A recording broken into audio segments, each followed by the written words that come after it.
Hello student, welcome again in PNSF Public School online classroom. I am your bio teacher Surendra Kumar. We are already discussed about this chapter molecular basis of the inheritance. इस chapter में हम लोगों ने जो पहले study किया था that is the genetic material, और जेनेटिक मटेरियल का जो डिस्कशन था इससे पहले के वीडियो में था कि what is genetic material and what is the important criteria for a genetic material, यानी कि एक जेनेटिक मटेरियल के लिए वो कौन सा ऐसा क्राइटेरिया है जिसको फॉलो करना चाहिए, तभी हम उनको किस में कंसीडर करेंगे एज अ जेनेटिक मटेरियल। फिर मैंने आपको बताया था कि जो क्रोमोजोम्स होता है वो क्रोमोजोम्स को दो में बताया था कि उनका जो पार्ट है वो दो कंपोनेंट से बना होता है, एक होता है प्रोटीन और दूसरा होता है क्या, डीएनए मॉलिक्यूल्स। और ये डीएनए और प्रोटीन में से डीएनए जो है उस टाइम पे मैंने आपको डिस्क्राइब कर दिया था कि वो जो डीएनए होता है that is a genetic material. बस लेकिन हम केवल ये कह दे कि ये चीजें हैं तो उसके लिए हम लोगों ने क्या किया था, फर्स्ट किया था एक एक्सपेरिमेंटल प्रूफ किया था जिसके थ्रू हम लोगों ने बताया था कि जो डीएनए है वो जेनेटिक मटेरियल है। तो फर्स्ट हम लोगों ने ऑलरेडी डिस्कस कर लिया है ग्रिफ्थ का। नाउ सेकेंड चेस एक्सपेरिमेंट, ठीक है। इन्होंने भी क्या किया था, एक्सपेरिमेंट किया था ये प्रूफ करने के लिए कि the DNA is a genetic material. तो जो डीएनए है वो एक जेनेटिक मटेरियल है। तो आप ये समझ जाओ कि इन्होंने, इन दोनों साइंटिस्टों ने जो वर्क किया है उसको आप समझिए। इन लोगों ने किस चीज पे वर्क किया था भाई, इन्होंने लिया था बैक्टीरियोफेज। बैक्टीरियोफेज, ठीक है। बैक्टीरियोफेज एक्चुअल में क्या है, बैक्टीरियोफेज एक वायरस है, ठीक है। और ये क्या करता है, ये कॉज करता है या इन्फेक्टेड करता है किसको, बैक्टीरिया को, ठीक है। तो जो बैक्टीरियोफेज है वो क्या कर रहा है, बैक्टीरिया में डिजीज या इन्फेक्शन कॉज करने का वर्क करता है। जो बैक्टीरियोफेज होता है, आप लोगों ने इससे पहले के क्लासेस में इसको फॉर्म किया होगा, इसका स्ट्रक्चर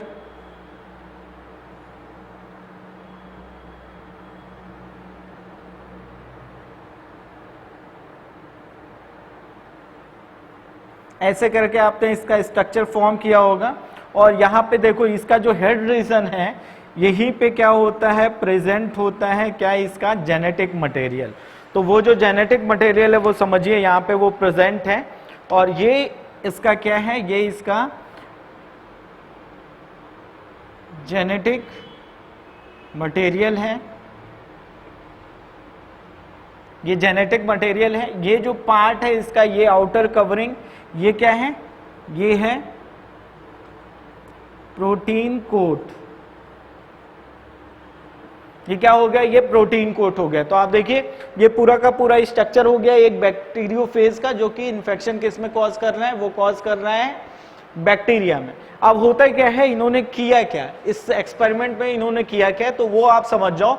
उन्होंने इस बैक्टीरियोफेज को इनका उन्होंने एक तरीके से कल्चर्ड किया। इसको जब कल्चर किया तो उन्होंने जो कल्चर मीडियम रखा था, उस मीडियम में जो न्यूट्रिएंट प्रोवाइड किया था, उस न्यूट्रिएंट में उन्होंने आइसोटोप्स यानी कि रेडियो एक्टिव आइसोटोप्स का यूज किया था।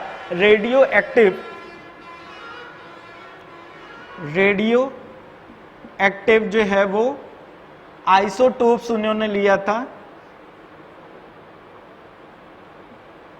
रेडियो एक्टिव आइसोटोप्स, और वो किसके थे आइसोटोप्स, वो था फास्फोरस एंड सल्फर। फास्फोरस और सल्फर इन दोनों का वो उन्होंने मिक्सचर लिया था कि वहां पे क्या है, फास्फोरस वाला आइसोटोप है radio active isotope, and second one is the sulphur active isotopes. अब देखो जब उन्होंने उस मीडियम में अलग अलग मीडियम को रखा और उसमें उन्होंने किसको ग्रो कराना शुरू किया, उन्होंने ग्रो कराया बैक्टीरियोफेज वायरस को, ठीक है। तो ये जो बैक्टीरियोफेज वायरस है, जब उन्होंने इसमें उसको ग्रो कराया तो हुआ क्या, उनको क्या मिला कि उस स्ट्रक्चर में, जैसे जनरली मैं आपको बता दूं कि जो इसका जेनेटिक मटेरियल होता है, ठीक है, उस जेनेटिक मटेरियल में क्या प्रेजेंट होता है, फॉस्फोरस प्रेजेंट है, क्योंकि फॉस्फेटिक ग्रुप जो होता है जेनेटिक मटेरियल में प्रेजेंट होता है। तो पहला आप समझ जाओ कि इसमें क्या होगा, इस जेनेटिक मटेरियल में क्या प्रेजेंट होगा, ये P, और P हमने कौन सा लिया है, रेडियो एक्टिव। ठीक है। तो रेडियो एक्टिव आइसोटोप्स हमने पी लिया है और वो कहां पे प्रेजेंट होगा, वो जेनेटिक मटेरियल में यूटिलाइज करेगा, ठीक है। यानी कि जो नया बैक्टीरियोफेज फॉर्म होगा या वायरस जो फॉर्म होगा उसके जेनेटिक मटेरियल में किसके आइसोटोप्स जाएंगे, वो जाएंगे फास्फोरस के, ठीक है। अब देखो इसमें सल्फर नहीं जाता है, बट अगर हम प्रोटीन कोड की बात करें तो जब प्रोटीन कोड का जो फॉर्मेशन होता है उसमें क्या होता है, सल्फर प्रेजेंट होता है। यानी कि अगर उसके कंपोनेंट्स के बारे में बात करें तो इस प्रोटीन में क्या प्रेजेंट होगा, सल्फर प्रेजेंट होगा। इट मींस हमने आइसोटोप्स, रेडियो एक्टिव आइसोटोप्स के रूप में सल्फर को भी लिया है, बट वो कहां पे प्रेजेंट होगा, इस जेनेटिक मटेरियल में ना प्रेजेंट होकर वो कहां पे होगा, वो होगा इस प्रोटीन कोड के अंदर, ठीक है। तो यहां पे क्या हो गया, ये तो मैंने आपको बता दिया कि ये क्या हो गया, उन्होंने जो है वो बैक्टीरियोफेज वायरस को कल्चर्ड कर लिया। अब जब नेक्स्ट स्टेप उन्होंने किया, उन्होंने इसका इन्फेक्शन, ठीक है, इसका इन्फेक्शन जो है वो कॉज कराना शुरू किया किनके अंदर, वो समझिए, इन्होंने लिया किसको, बैक्टीरिया को, ठीक है। और बैक्टीरिया में सेपरेटली इन्होंने क्या किया, बैक्टीरिया में इन्होंने इनके थ्रू इन्फेक्शन कॉज करने का मतलब एक तरीके से उस बैक्टीरिया को इन्फेक्टेड किया। तो अब देखो यहां पे जो ये बैक्टीरियोफेज है, ठीक है, ये आपका बैक्टीरियोफेज,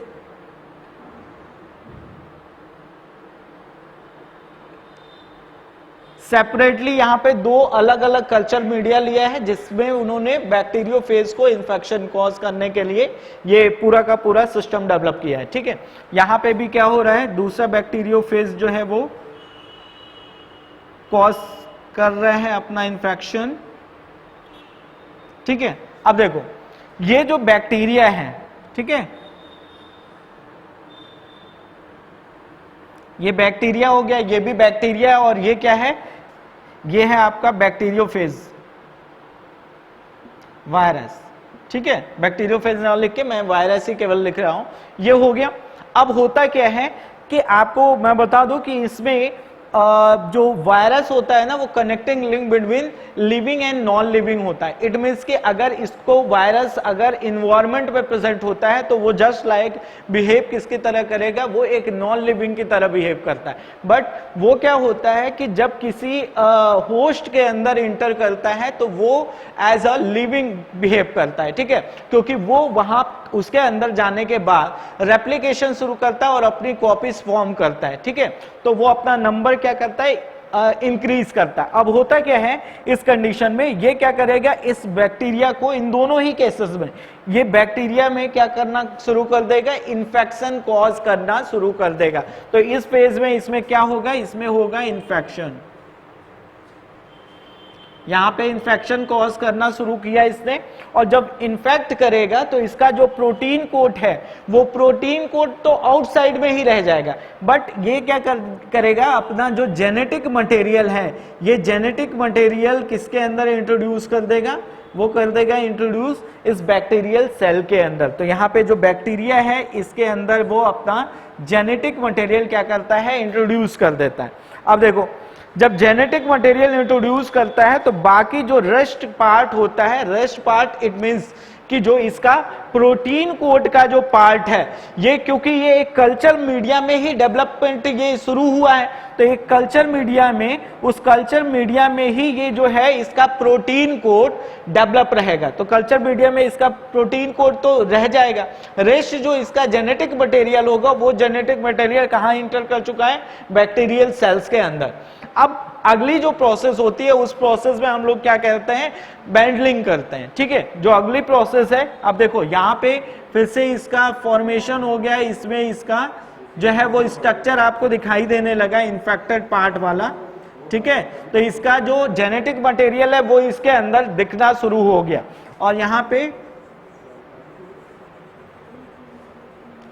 फॉर्मेशन जो है बेडलिंग का फॉर्मेशन करते हैं, और ये जो प्रोसेसिंग होती है इसमें क्या करते हैं, ब्लेंडर यूज करते हो। और उस ब्लेंडर का वर्क क्या है, उसका वर्क ये होता है कि यहाँ पे उसको अच्छे से क्रश करके उनके जो मटेरियल्स हैं, इन मटेरियल्स को सेपरेट करने के पहले का प्रोसेस इसमें कंप्लीट करते हैं। अगली प्रोसेस जो होती है वो प्रोसेस मैं आपको बता दूं, उस प्रोसेस में उनको क्या करते हैं कि यहाँ पे उसको कहते हैं सेंट्रीफ्यूगेशन। क्या बोलते हैं, अगली जो प्रोसेस होती है उसको कहते हैं सेंट्रीफ्यूगेशन। सेंट्रीफ्यूगेशन, आप समझो जो सेंट्रीफ्यूगेशन होती है वो प्रोसेस एक्चुअल में है क्या, जो सेंट्रीफ्यूगेशन है वो प्रोसेस एक्चुअल में है क्या, उसमें आप समझिएगा।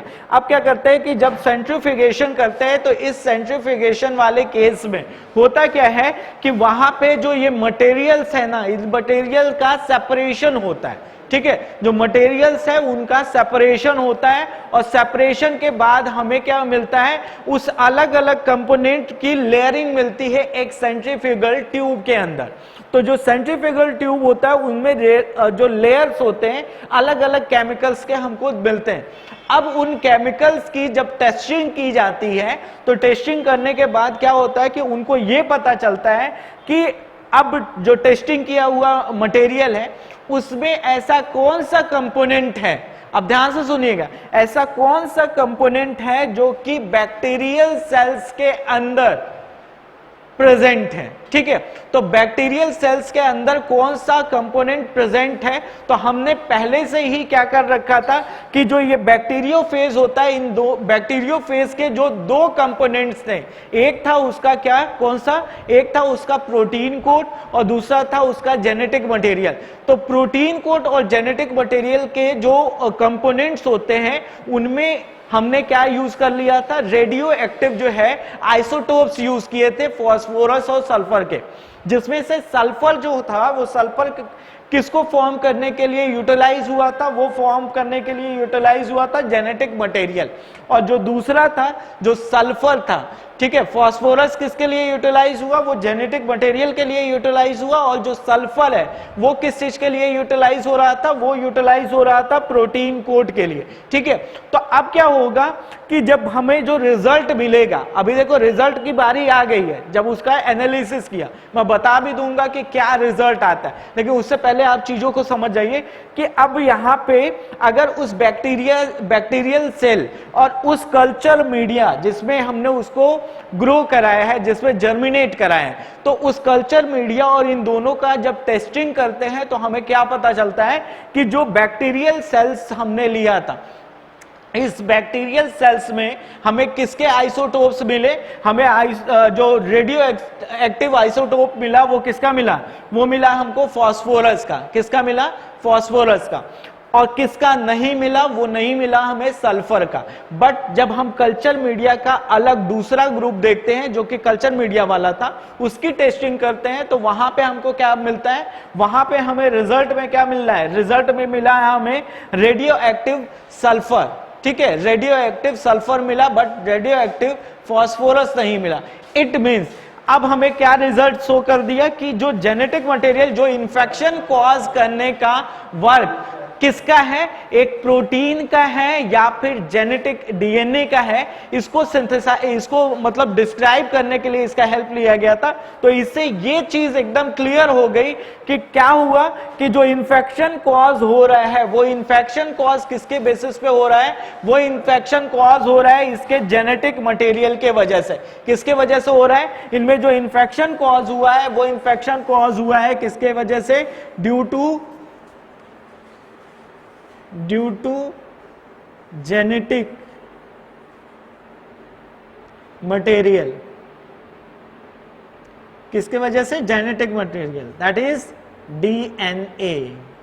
ठीक है, तो वो इस डीएनए के वजह से ही क्या हो रहा है, इसमें ये इन्फेक्शन कॉज हो रहा है। अब देखो दो प्रूफ हमें मिल गए जिसके बेसिस पे हम ये कह सकते हैं कि जो जेनेटिक मटेरियल होता है ये जेनेटिक मटेरियल डीएनए ही है, ना कि प्रोटीन। क्योंकि अगर प्रोटीन जेनेटिक मटेरियल होता तो हमको उसके कल्चर मीडिया में phosphorus containing radio active isotopes नहीं मिलते, हमें किसमें मिलते हैं? जब हम बैक्टीरियल सेल्स की टेस्टिंग करते हैं तो उस टेस्टिंग में हमें सल्फर कंटेनिंग मिलता है, क्योंकि फास्फोरस जो होता है जेनेटिक मटेरियल में यूज होता है और इसमें यूज नहीं होता है। तो ये तो हम लोग का कॉन्सेप्ट इससे ये क्लियर हो गया कि DNA is a genetic material. अब देखो जो डीएनए होता है अगर एक्चुअल में देखा जाए तो जो डीएनए है वो डीएनए किससे फॉर्म होता है? वो न्यूक्लिक एसिड से फॉर्म होता है। किससे फॉर्म होता है? न्यूक्लिक एसिड से। और जो न्यूक्लिक एसिड होते हैं वो 2 टाइप के न्यूक्लिक एसिड होते हैं। एक जो न्यूक्लिक एसिड होता है उसको हम आरएनए कहते हैं और जो दूसरा न्यूक्लिक एसिड होता है उसको हम डीएनए कहते हैं। तो आरएनए और डीएनए इन दोनों के लिए हमें स्टडी करनी है अलग अलग, बट आज का जो हम अगला जो हम लोग की टॉपिक होगी वो कौन सा है? डीएनए। तो आज हम लोग जो है वो डीएनए पे डिस्कशन अब स्टार्ट करते हैं। ये तो मुझे लगता है आपको एकदम अच्छे से क्लियर हो गया होगा कि उन्होंने एक्सपेरिमेंट में क्या चीज शो ऑफ की है, ठीक है। तो ये जब आपको क्लियर हो गया है तो अगला स्टेप बस हमें करना क्या है कि जो डीएनए है जो कि एक जेनेटिक मटेरियल है उन सारी चीजों को हमको देख के चलना है, ठीक है। तो यहाँ पे अगला जो है हम लोग का topic that is the DNA, यानी कि डीऑक्सी राइबो न्यूक्लिक एसिड। तो ये क्या है? ये है डीएनए। डीएनए इट मीन्स की डीऑक्सी राइबो न्यूक्लिक एसिड। मैंने आपको पहले ही बता दिया है कि आरएनए और डीएनए जो होता है वो किससे फॉर्म है? वो एक्चुअल में न्यूक्लिक एसिड है, ठीक है। तो आज हम लोग को जो स्टडी करना है वो करना है डीएनए। तो एक्चुअल में क्या है जो डीएनए होता है, ठीक है, ये डीएनए क्या है? ये है एक पॉलीन्यूक्लियोटाइड चेन से फॉर्म होता है। किससे फॉर्म होता है? ये फॉर्म होता है पॉली न्यूक्लियोटाइड्स, ठीक है, पॉलीन्यूक्लियोटाइड चेन है जिससे कि फॉर्मेशन होता है किसका? इस डीएनए का। किसका है ये? Polynucleotide chain. तो असल में अगर हम बात करें the unit of the genetic या unit of the DNA that is the nucleotide. वो क्या होता है? जो यूनिट होता है पॉली मतलब इसके ढेर सारे जो न्यूक्लियोटाइड्स है जब एक दूसरे से ज्वाइंट होते हैं तो वो चेन का फॉर्मेशन करते हैं, दैट इज द डीएनए।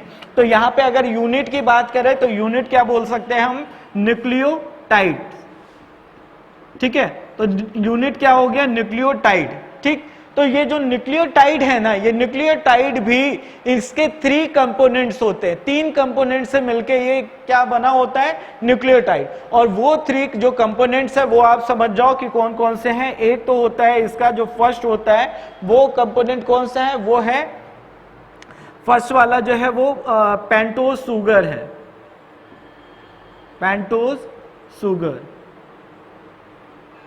ठीक है। जो पेंटोज शुगर है ये फर्स्ट है, पेंटोज शुगर आपको दिख गया। ये जो पेंटोज शुगर होता है ये कौन सा पेंटोज शुगर होता है? डीऑक्सी राइबोज, ठीक है। कौन सा है?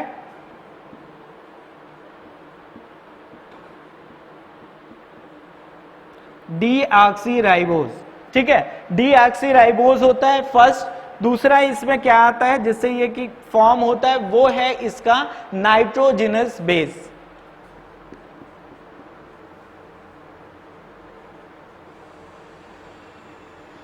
नाइट्रोजिनस बेसेस, ठीक है। ये नाइट्रोजिनस बेसेस होते हैं जिससे कि इसका फॉर्मेशन होता है। अब ये जो नाइट्रोजिनस बेसेस हैं इसमें क्या होते हैं? ये 2 टाइप के हैं। एक जो होता है जिसको हम कह सकते हैं फर्स्ट टाइप जो होता है वो होता है प्यूरिन, और सेकेंड टाइप जो होता है वो होता है पिरिमिडिन।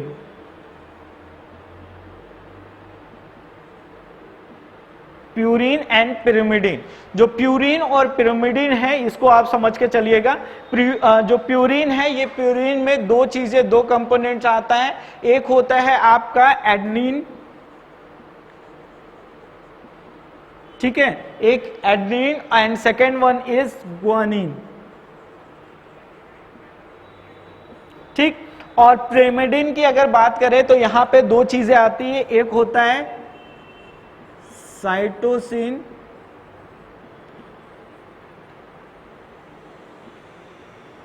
थाइमिन, ठीक है। दूसरा जो पार्ट होता है साइटोसिन एंड थाइमिन। अब यहां पे देखो एक चीज और जान लीजिए कि हमने बताई है कि आरएनए भी हम लोग को पढ़ना ही पढ़ना है। तो आरएनए जब पढ़ेंगे ना तो इन स्टेट ऑफ द थाइमिन वहां पे दूसरा होता है और वो होता है यूरेसिल। ठीक है, वो किस में प्रेजेंट होगा, वो आरएनए के केस में प्रेजेंट होगा, बट अभी हम लोग डीएनए को कंसीडर कर रहे हैं। तो आपका क्या हो गया, पेंटोज सुगर हो गया, ठीक है, और जिसमें है डीऑक्सीराइबोज, ठीक है, और दूसरा क्या हो गया हम लोगों का, वो हो गया नाइट्रोजिनस बेस। तो जो दूसरा जो है वो नाइट्रोजिनस बेसेस जो है वो है, और वो 2 टाइप के हैं, purine, adenine and guanine, and pyrimidine, that is the cytosine and thymine. ये हो गया। थर्ड जो इसका कंपोनेंट होता है, ठीक है, एक न्यूक्लियोटाइड्स का जो थर्ड कंपोनेंट होता है वो कौन सा होता है, पहले ये समझ जाओ कि इन दोनों से जो स्ट्रक्चर फॉर्म होता है जिसमें क्या केवल हो प्रेजेंट हो, पेंटोज सुगर हो यानी कि डीऑक्सीराइबोज हो, और दूसरा क्या हो, नाइट्रोजिनस बेस हो। अगर ये दोनों केवल कंपोनेंट प्रेजेंट है उसके अंदर, तो इसको हम क्या बोलेंगे, इसको न्यूक्लियोटाइड्स ना बोल के न्यूक्लियोसाइड्स बोलते हैं। अब ये कौन सा हो जाता है,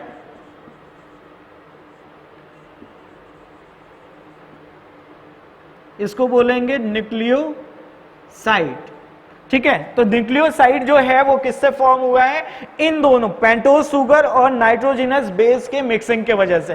तो जो न्यूक्लियोसाइड्स है इसमें क्या होता है कि इसमें होता है डीऑक्सीराइबो न्यूक्लिक एसिड, इसमें क्या है डीऑक्सीराइबो, यहां पे जो है ये देखिए यहीं पे क्या प्रेजेंट होता है, ये बेस, ठीक है, बेस यहां पे प्रेजेंट होता है, यहां पे H होगा,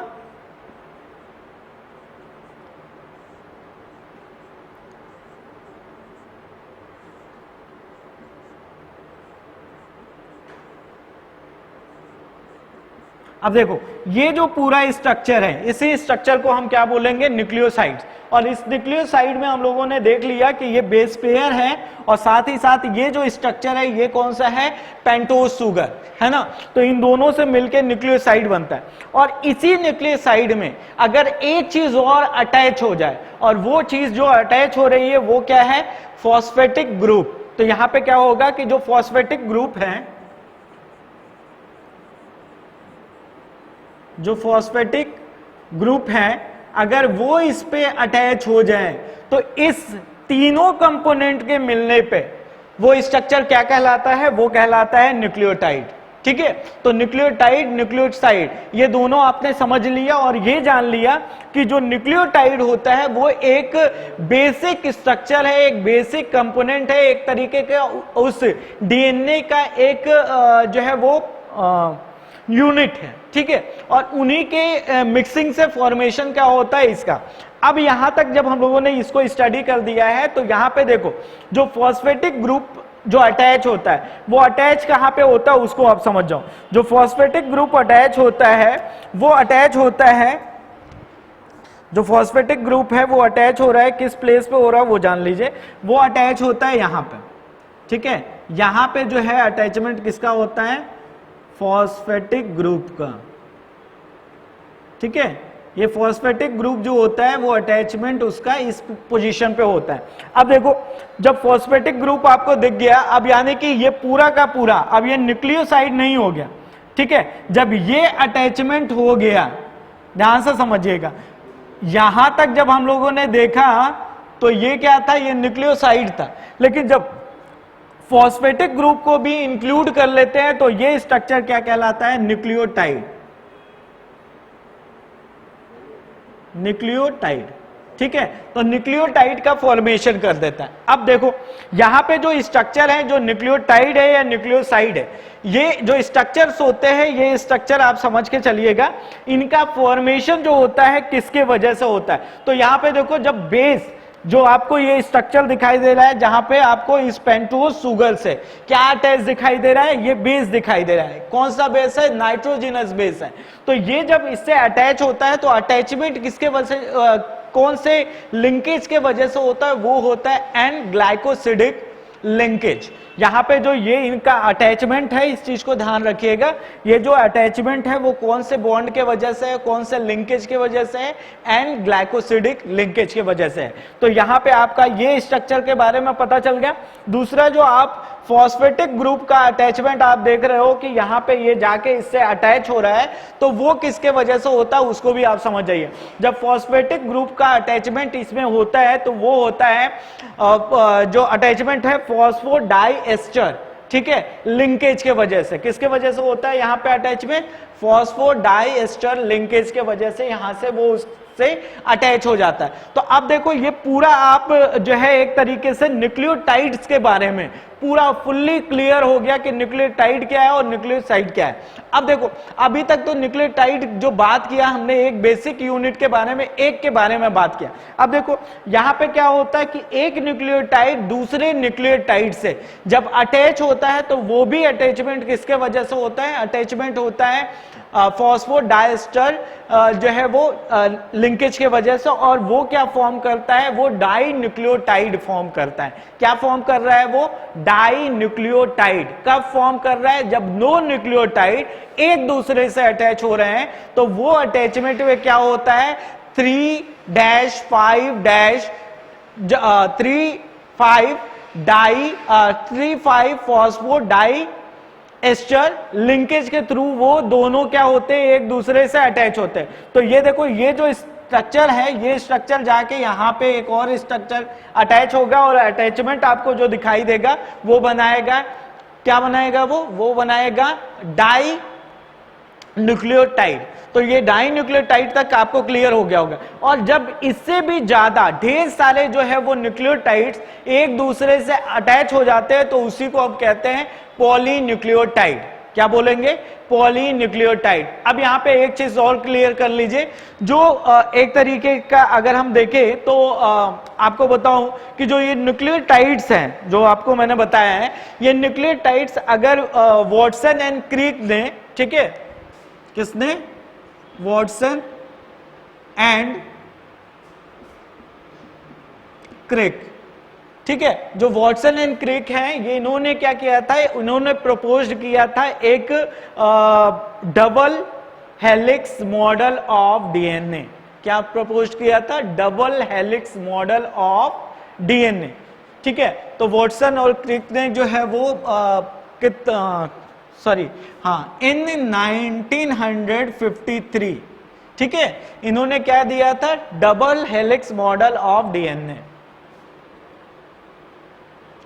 double helix model of DNA, double helix model of DNA इन्होंने इंट्रोड्यूस किया था वॉटसन एंड क्रिक ने। कब किया था? 1953 में।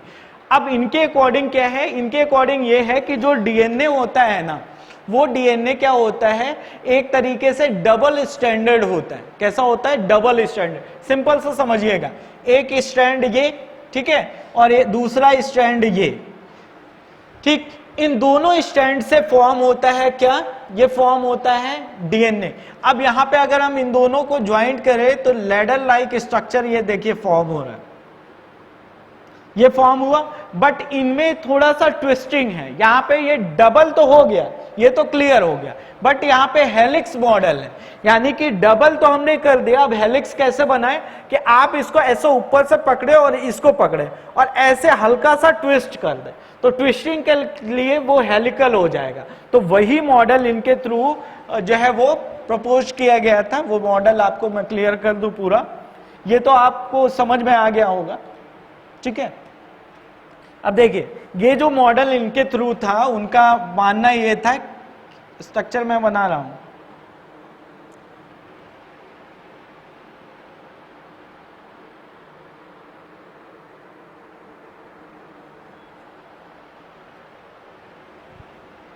इसको दूसरे कलर का यूज करके बनाता हूं तो आपको क्लियर ज्यादा होगा।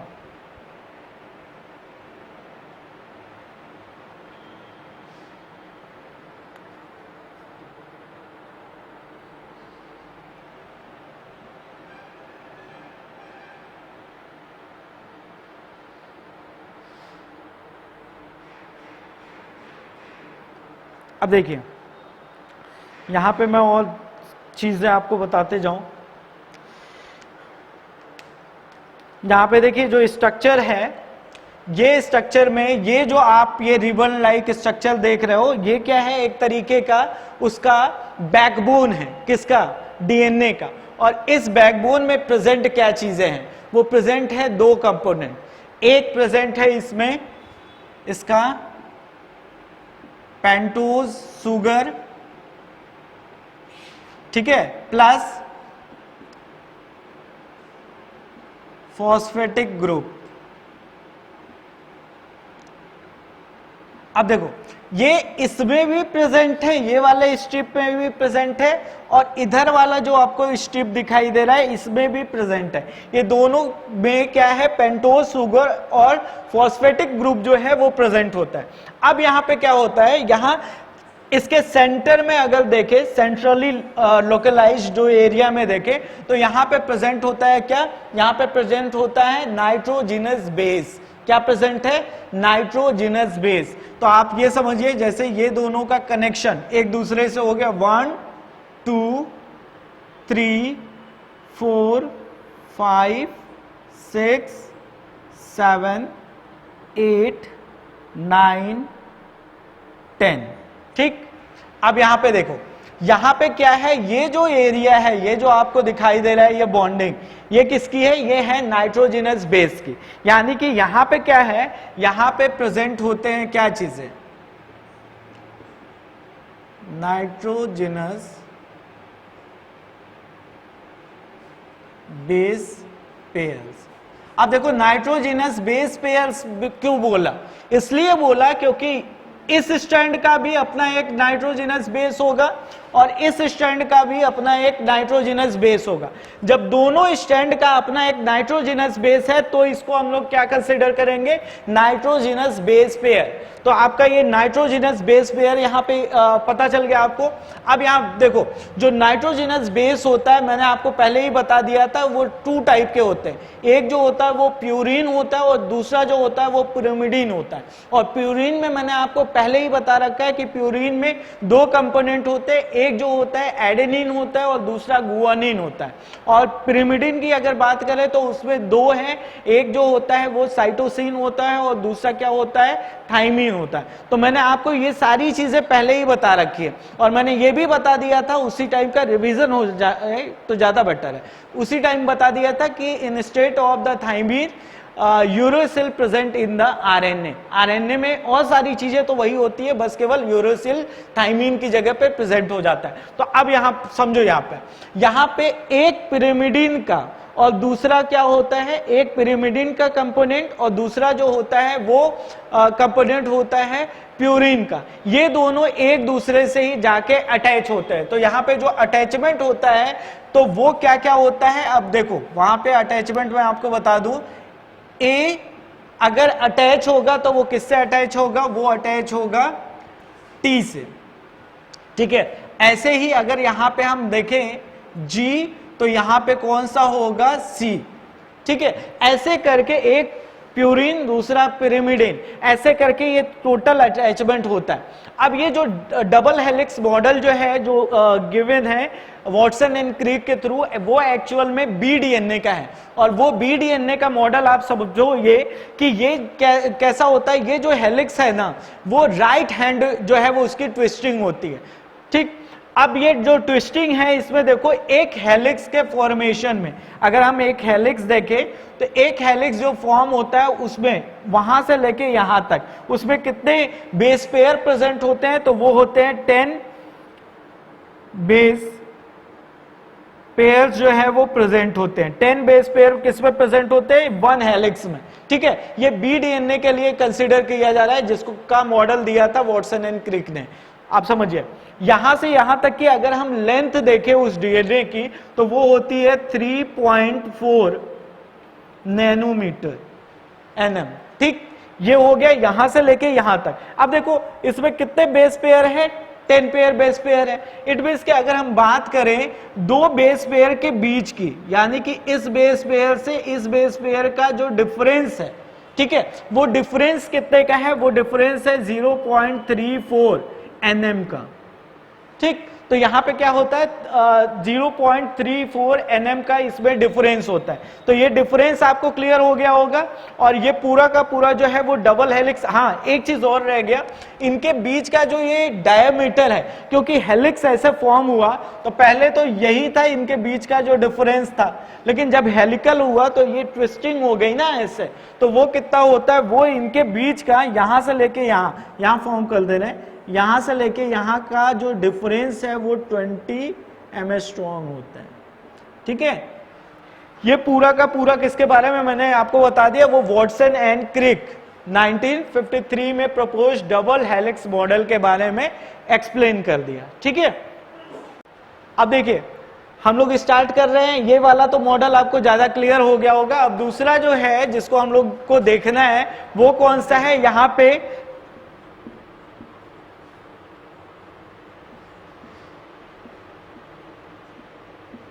ये देखिए, ये है चारगास रूल। अब देखो जिसको समझ जाओ कि ये चारगास रूल्स एक्चुअल में है क्या, ये है कि इनके थ्रू इन्होंने ये बोला, ठीक है, कि जो आपका एडेनोसिन है, ठीक है, और जो थाइमीन है, इसका जो रेशियो है वो इक्वल होता है किसके, गुआनिन और साइटोसिन के। और अगर टोटल रेशियो देखें तो वो हमेशा ही क्या आएगा, वो 1 आएगा। अब इनके थ्रू आप समझिएगा, इनके थ्रू ये चीजें हैं कि जो प्यूरिन है और जो पिरिमिडीन है, इट मीन्स कि जो नाइट्रोजिनस बेसेस होते हैं जो आपको दोनों स्टैंड में दिखाई दिए थे, जब वो एक दूसरे से अटैच होते हैं तो उनका अटैचमेंट में नाइट्रोजिनस बेस एक दूसरे से हाइड्रोजन बॉन्डिंग के वजह से अटैच होते हैं। क्या बनता है, हाइड्रोजन बॉन्ड दो के बीच में बनता है। अब समझिएगा, ए हमेशा ही क्या होगा, टी के साथ ही अटैच होगा, किसी और के साथ अटैच नहीं हो सकता है डीएनए के केस में, क्योंकि अगर हम इसमें आरएनए लिखते हैं तो इसी टी की जगह पे यू लिख देते तो ये होता, लेकिन डीएनए के केस में ये हमेशा ए जो होगा वो किससे कनेक्ट होगा, वो कनेक्ट होगा किससे, टी से। और इनमें जो हाइड्रोजन बॉन्डिंग फॉर्म होगी वो कितनी होगी, 2 हाइड्रोजन बॉन्ड जो होगा वो फॉर्म होगा, यानी कि 2 हाइड्रोजन बॉन्ड के थ्रू ए और टी एक दूसरे से अटैच होते हैं। दूसरा आप समझिए, जो गुआनिन है वो हमेशा ही साइटोसिन से जो है वो अटैच होगा, और गुआनिन जब साइटोसिन से अटैच होता है तो ये अटैचमेंट जो होता है उनमें 3 हाइड्रोजन बॉन्ड जो होता है वो फॉर्म होगा। यानी कि अगर ये दोनों एक दूसरे से अटैच हो रहे हैं तो कितने हाइड्रोजन बॉन्ड लग रहे हैं, ये लग रहे हैं आपके 3। तो ये आप पहला आप समझ जाओ कि हमेशा ही ए टी के साथ बाइंड होगा और जी क्या होगा, सी के साथ बाइंड होगा, और इसमें हमेशा 2 हाइड्रोजन बॉन्ड से ये स्ट्रक्चर फॉर्म होगा, और ये इनकी बॉन्डिंग किससे होगी, 3 हाइड्रोजन बॉन्ड के थ्रू होगी। तो ये स्ट्रक्चर आपको इतना समझ में आया। अब दूसरा आप समझो, जब ये दोनों एक दूसरे से अटैच है, इट मीन्स जो अमाउंट ऑफ एडेनिन है वो always equal to amount of thymine, यानी कि जो एडेनिन है वो हमेशा ही थाइमिन के अमाउंट के इक्वल होगी, पहला। सेकेंड जो होगा, जो गुआनिन है, ठीक है, amount of guanine is always equal to the amount of cytosine, यानी कि दोनों के दोनों जो अमाउंट ऑफ गुआनिन है, अमाउंट ऑफ साइटोसिन है, ठीक है, वो हमेशा इक्वल होगा। A always equal to T and G always equal to C. अब देखो यहां पे जितने भी नाइट्रोजिनस बेस पेयर हैं वो इन्हीं 4 बेस पेयर से बने हैं, इसी 4 जो है वो बेसेस से बने हैं। कौन कौन सा, एडेनिन है, गुआनिन है, साइटोसिन है एंड थाइमिन है, इन्हीं से मिलके वो उसका फॉर्मेशन हुआ। तो इसके इनके रूल्स के अकॉर्डिंग क्या होता है कि ऑलवेज जो एडेनिन का जो अमाउंट होता है वो थाइमिन के इक्वल होगा, साइटोसिन का अमाउंट गुआनिन के इक्वल होगा, और इनका जो रेशियो होता है adenine to thymine and guanine to cytosine equal to 1। ठीक है, वही ये जो है इन्होंने इस रूल को बताया था, उसी के अकॉर्डिंग ये पूरा का पूरा सेटअप होता है। और अगर आपको ये बता दिया जाए कि किसी डीएनए का जो एक स्ट्रक्चर है, उस स्ट्रक्चर में अगर ये बोल दिया जाए कि उसमें स्ट्रक्चर में 20%, समझिएगा बहुत ध्यान से, 20% एडेनिन है और आपसे ये पूछ ले, वो क्वेश्चन एराइज ये कर दे कि ये बता दो मुझे थाइमिन, गुआनिन एंड साइटोसिन, इनका परसेंटेज इसमें क्या होगा, तो आप बहुत इजीली इसको बता सकते हो। देखो क्या बोला है इन्होंने, 20% ऑफ एडेनिन। अगर एडेनिन 20% है, इट मीन्स कि थाइमिन कितना होगा, वो भी 20% हो गया, एक आपने बता दिया, ये भी कितना हो जाएगा 20%। अब देखो 20% ये और 20% ये, ध्यान से समझिएगा, 20 40, ठीक है, और टोटल वो कितने परसेंट होगा 100%। तो 100 माइनस 40 माइनस कर दो, कितने बच गए 60%। तो 60% में क्या होगा, ये साइटोसिन एंड गुआनिन होगा।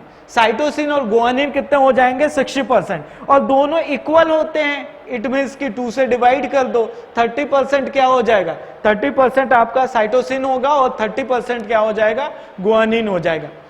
तो ये आपका हो गया, एकदम क्लियर हो गया होगा कि आप इसके बेसिस पे सारी चीजों को बता सकते हो, ठीक है।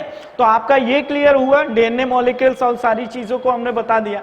अब यहाँ पे देखो, यहाँ पे एक चीज आता है कि जो डीएनए होता है, ठीक है, ये डीएनए क्या होता है कि इनकी पैकेजिंग कैसे होती है, ठीक है। तो इनकी पैकेजिंग कैसे होगी उसको हम लोग को देखना है। तो पैकेजिंग वाला देख लेते हैं किस तरीके से ये पैकेजिंग होगी इसमें।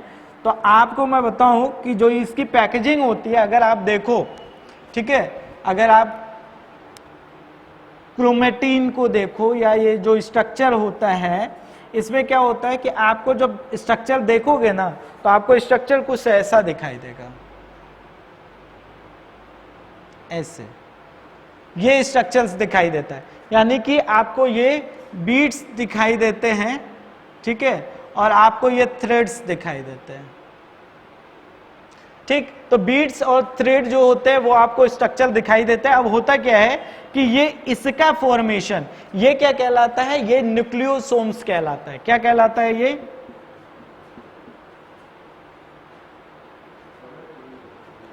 ठीक है, ये क्या कहलाया, ये न्यूक्लियोसोम कहलाया। न्यूक्लियोसोम का स्ट्रक्चर जो होता है बनता है कैसे, वो अब समझ जाओ।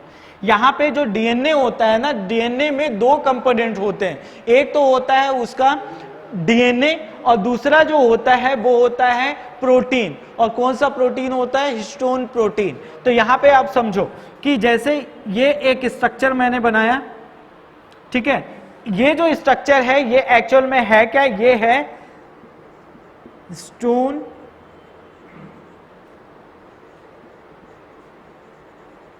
ऑक्टामर, ठीक है, हिस्टोन ऑक्टामर। और इसका फॉर्मेशन, इसमें क्या क्या चीजें रहती हैं वो जान लीजिए।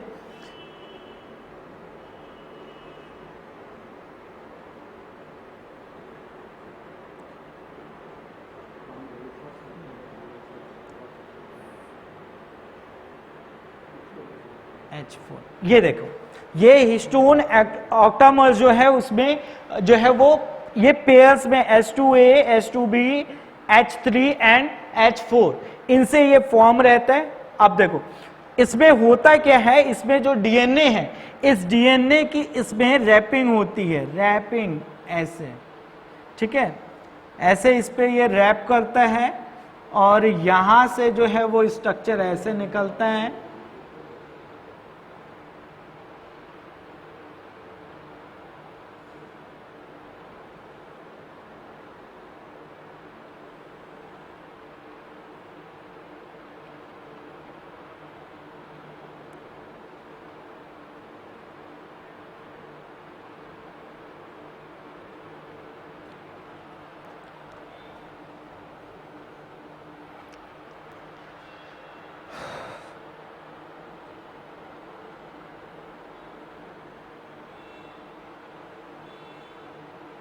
ठीक है, अब ये जो है, ये जो स्ट्रक्चर है इसको हम लोग लेके चलते हैं।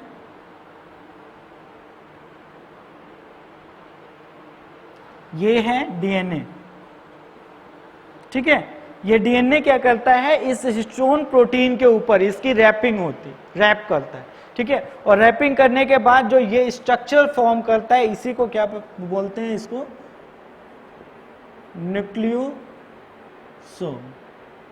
ठीक है। और यही न्यूक्लियोसोम आपको क्या दिखेगा, इसी से फॉर्म होके कई ढेर सारे ये कंपोनेंट्स आपको दिखाई देंगे, और वो क्या फॉर्म करते हैं, वो क्रोमेटिन का फॉर्म करते हैं। और क्रोमेटिन की फर्दर जो है वो क्वाइलिंग होती है, सुपर क्वाइलिंग होती है, और सुपर क्वाइलिंग के बाद आपका जो मेटाफेज की कंडीशन होती है सेल डिवीजन में, सेल डिवीजन में जो मेटाफेज की कंडीशन होती है उनमें वो जाके क्रोमोसोम्स का फॉर्मेशन कर देते हैं। तो ये क्रोमेटिन में आपको ये स्ट्रक्चर दिखाई देगा, ये ऑक्टामर्स है, और ये क्या है आपका, उस पे रैपिंग है किसका, डीएनए का। और डीएनए जो होता है वो निगेटिवली चार्ज पार्टिकल, मतलब निगेटिवली चार्ज है, और जो हिस्टोन इस पे जिसके ऊपर उसकी रैपिंग हो रही है वो कैसा होता है, पॉजिटिवली चार्ज है, उसके ऊपर इसकी रैपिंग करके ये किसका फॉर्मेशन कर देता है, न्यूक्लियोसोम का फॉर्मेशन कर देता है। अब अगला एक और चीजें रह गई, उसको हम लोगों को इसमें स्टडी करना है, वो क्या है आपका, वो जान लीजिए, वो है हम लोग का सेंट्रल डगमा, ठीक है। ये किसने प्रपोज किया था, सेंट्रल डगमा प्रपोज्ड बाय क्रिक, क्रिक ने प्रपोज किया था। और इसमें उन्होंने क्या चीजें बताई हैं, उन्होंने बताया है कि जो डीएनए होते हैं, ठीक है, ये डीएनए ये क्या करता है, ये फॉर्म करता है एमआरएनए का, एमआरएनए। और एमआरएनए से किसका फॉर्मेशन होता है, वो होता है प्रोटीन का। किसका फॉर्मेशन हुआ, प्रोटीन का। तो जो डीएनए से एमआरएनए का फॉर्मेशन हुआ ये कहलाता है ट्रांसक्रिप्शन,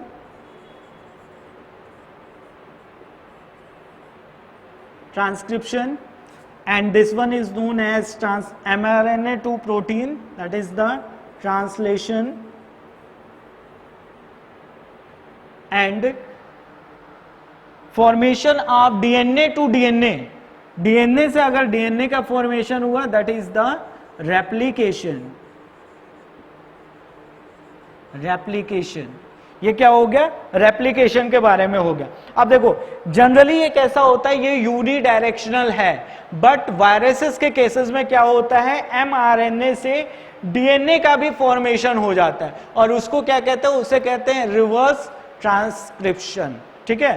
तो रिवर्स ट्रांसक्रिप्शन का फॉर्मेशन हो गया। ये पूरा का पूरा आज हम लोगों ने स्टडी कर लिया, किसके बारे में, पहला तो स्टडी किया हम लोगों ने, फिर से प्रूफ किया कि जो जेनेटिक मटेरियल है that is the DNA, first हम लोगों ने प्रूफ किया। उसके बाद डीएनए स्टार्ट किया, डीएनए में उसमें न्यूक्लियोटाइड्स को स्टडी किया, न्यूक्लियोटाइड्स में सारी चीजों को स्टडी करने के बाद फिर हेलिकल मॉडल्स को डिस्कस किया, वो सारी चीजें, चारगाव्स रूल्स, न्यूक्लियोसोम, और लास्टली हम लोगों ने सेंट्रल डगमा।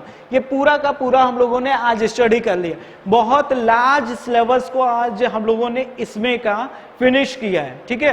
तो ये थोड़ा सा आपको बोरिंग भी लगा होगा, बट ये इतना बोरिंग नहीं है, ये बहुत इंटरेस्टिंग है, क्योंकि आप ये जान लो कि इसी से सारा कुछ का फॉर्मेशन हम लोग के बॉडी के अंदर होना है।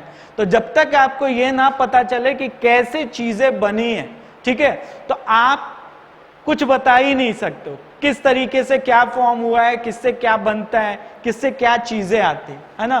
तो आप इसको बस केवल रीड कीजिएगा और लेक्चर को बहुत अच्छे से स्टडी कीजिएगा, ठीक है। बहुत अच्छे से अगर आप देखोगे ना तो आपको बहुत क्लियर हो जाएगा ये। और हो सकता है एक बार दो बार फिर आप उस बुक को पढ़िए, एक दो बार रीड कीजिए, एनसीईआरटी रीड कीजिए। जब एनसीईआरटी रीड करके इतने टॉपिक को बैठोगे और इसको देखोगे तो आपको बहुत जल्दी ये पूरा का पूरा टॉपिक जो होगा वो अच्छे से क्लियर हो जाएगा, ठीक है। तो ये पूरा क्लियर कर लीजिएगा और सब चीजें आपका चलता रहेगा। Okay, thank you.